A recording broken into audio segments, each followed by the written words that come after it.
4-5 জন তোর কোন বাপ আছে ঢাকা কে কি করবে আমরা দেখবো। ওটা লাঠি সোটা নিয়ে যা আছে সবটি হলো মারতেছে, আমাকে মারছে। ওই যে নতুন জামাই ও পর্যন্ত মারছে, আমার মাকে মারছে, আমার ওয়াইফকে মারছে, আমার ভাইকে মারছে, আমার ভাইয়ের মা বাবাটা আমার বাবাকে মারছে। টিভি রাখছে আমার দেবর মানে কথাও বলতে পারতেছে না, নড়তেও পারতেছে না। তখন আমি কি করছি, যেই ছেলেটা ওইভাবে ধরছে আমি তাকে কামড় মারছি। 2 পোলারে আর আমার বৌমারে একরে মারতেছে, আমি লাঠি ধরছি, আমার চুলের মুঠ ওই মানুষটা ধইরা। লালমনিরহাটে বিয়ের অনুষ্ঠানে মাংস কম দেয়ায় দুপক্ষের সংঘর্ষে অন্তত 20 জন আহত হয়েছে। বুধবার দিবাগত রাতে সদর উপজেলার মহেন্দ্রনগর ইউনিয়নের কাজীচৌড়া গ্রামে এ ঘটনা ঘটে। ওই গ্রামের ইকরামুল খানের মেয়ে বিথি আক্তারের সঙ্গে একই এলাকার মনসুর আলীর ছেলে আল মামুনের বিয়ের দিনক্ষণ চূড়ান্ত হয়। 2 লাখ টাকা দেনমোহরে বিয়ের আনুষ্ঠানিকতা শেষে বরযাত্রীদের আপ্যায়ন করা হয়। সেখানে পরিবেশনে পর্যাপ্ত জনবল না থাকা এবং মাংস কম দেওয়া নিয়ে তর্ক বিতর্ক হয়। এক পর্যায়ে কনের লোকজন ক্ষিপ্ত হয়ে বিদ্যুতের আলো নিভিয়ে দিয়ে এলোপাতাড়ি মারধর শুরু করেন। এতে অন্ধকারে 2 পক্ষের নারী শিশুসহ অন্তত 20 জন আহত হয়। তারা বসায় দিছে, বসায় দিয়ে ভাত দিছে, ভাত দেওয়ার পরেও বলতেছে কি প্লেটে এলো পানি নাই, প্লেটে এলো কোনো কিছুই নাই, বালু টালু সব সত্যি হলো ভরা। সেইটার মধ্যে আমরা নিজেরা ভাত বাড়ি নিয়ে খাইলাম। খাওয়ার পরেও আমরা শেষ করছি, করার পরে আমরা আসার পথে তারা হলো আমার মধ্যে সংঘর্ষে এক প্রকার হলো জড়িয়ে পড়লো, এক কথায় 2 কথায়। 4-5 জন তোর কোন বাপ আছে ঢাকা কে কি করবে আমরা দেখবো। ওটা লাঠি সোটা নিয়ে যা আছে সবটি হলো মারতেছে, আমাকে মারছে। ওই যে নতুন জামাই ও পর্যন্ত মারছে, আমার মাকে মারছে, আমার ওয়াইফকে মারছে, আমার ভাইকে মারছে, আমার ভাইয়ের মা বাবাটা আমার বাবাকে মারছে। ওরা ভালো মানুষ এসে মেডিকেলের মধ্যে স্যালাইন দিয়ে বলেছি, আমার যে এই অবস্থা আমি লড়তেও পারি না। বড় পাতে মাংস ছিল না, এইটার জন্য একজন উঠে গেছে, তার সঙ্গে আমি উঠে গেছি, এই পর্যন্ত এটা ছিল। তারপর যখন আরেকজন ওই রকম খাওয়া দাওয়া শেষ করে উঠে আসছে, উঠে আসার পর বলছে যে আপনারা কি মাংস কম হয়েছে, এই কথাটা তো মাইন্ড করে বলছে আমার চেহারাটা দেখেন না, এটা খাওয়ার শরীর। এই কথাটা বলাতেই উনি যে বলছে যে আমার এই শরীরটা এলো খাওয়ার শরীর, মানে ওনাকে বলছিল যে মাংস তো মানে কম হয়েছে, কিন্তু উনি মাইন্ডে নিয়েছে বিষয়টা। মাইন্ডে নেওয়ার পর বলে দেখেন আমার শরীরটা কিন্তু খাওয়ার শরীর, আপনি কি বুঝাতে চান আমাকে। এই কথা বলাতে উনি মনে করেন একটা গালি দিছে, গালি দিয়ে বলতেছে সবাইকে বান দাও। উনি লাঠি এনে মনে করেন একটা গোলযোগ সৃষ্টি করছে, ওনার লোক ওনাকেই আটক দিতে আছে 5-6 জন মিলে। আটকাটকির একটা পর্যায়ে ওনাদের তো হলো মেয়ের বাড়ি, এগুলো তো ঘটনাটা ঘটছে মেয়ের বাড়িতে। আর মেয়ের যত লোক ছিল ওখানে ওনারাই তো সবাই, আমরা বিয়েতে গেছিলাম, টোটাল এলো 32 জন লোক। একটা পর্যায়ে উনি লাঠি দিয়ে যখন বাড়ি মারছে, বাড়ি মারতে অট্টলটা বাইরে আসে, তখন তো লাইট কারেন্টের বাল্ব ছিল ছোট, অন্ধকারে কে কি করতেছে কিছু বুঝতেছে না, কে কোন দিকে যাবে বুঝতেছে না। এর মধ্যে ওনারা মারামারি শুরু করছে, আমরা যেদিকে পারি এদিকে দৌড় দিছি। আমি বরের বোন হই, 9টা 9:30 দিয়ে গেছি। এখন বিয়ের বাড়ির ব্যাপার, আপনারা তো জানেনই বিয়ের বাড়ির ব্যাপার একটু লেট হবে।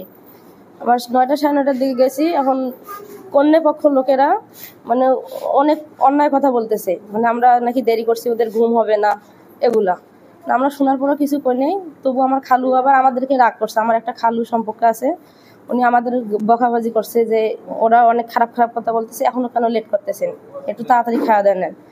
আমি বলছি যে বিয়ে বাড়ির ব্যাপারে এখন একটু লেট হবে, এটা তখন ইয়ে না, এমন হয় রাত 3টে 4টে 5টাও বাজে যায় বিয়ে বাড়ির ব্যাপার, এইভাবে বলছি। পরে কি করলো, আমার হাজবেন্ড আসিয়া আমাদেরকে বুঝাইয়া নিয়ে গেলো যে থাক, কোনো চিল্লাচিল্লি করার দরকার নেই, চলো।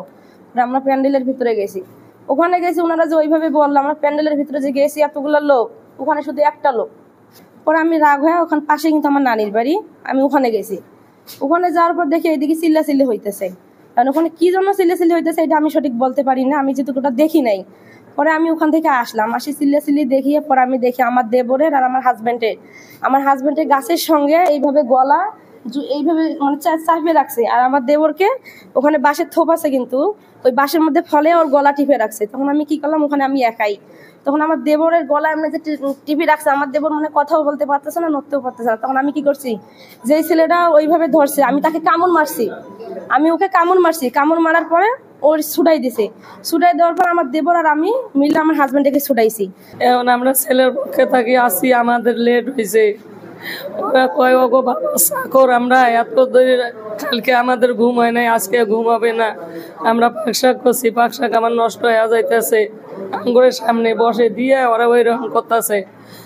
আর একটা এতটুক লোকের এমন বিশ্রী ভাষায় আর এমন খারাপ কথা, ওই লোক জহন্ন করে গালাগালি করতেছে, মানে মাস্তানের মতন ব্যবহার।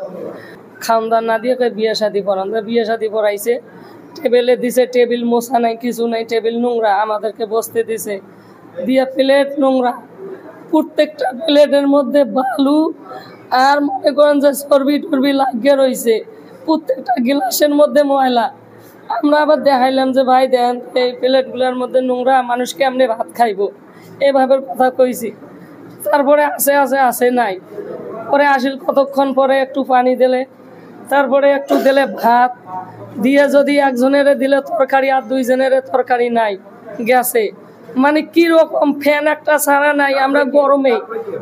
তারপরে এইভাবে আসি, তারপরে খাওয়ান দান হইলো, আমরা উঠতে আইতেছি, আসার পরে কি যে নিয়ে তর্ক বিতর্ক হইলো। আমরা আবার ওই ছেলের নানির বাসায় গেছি, আসি দেখি ওদেরকে মাইরে ফ্ল্যাট বানাইছে, আমার দুই পোলারে আর আমার বৌমারে একবারে মারতেছে। আমি লাঠি ধরছি, আমার চুলের মুঠ ওই মানুষটা ধরে দুই হাত দিয়ে আমার চুলগুলো চেঁচায়, আমার পেছনে দুইটা লাথি মারছে। পরে স্থানীয়রা আহতদের রক্তাক্ত অবস্থায় উদ্ধার করে লালমনিরহাট সদর হাসপাতালে ভর্তি করেন।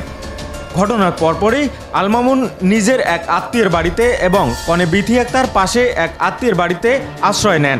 তাদের বিয়ে হলেও সংঘর্ষের কারণে সাক্ষাৎ হয়নি।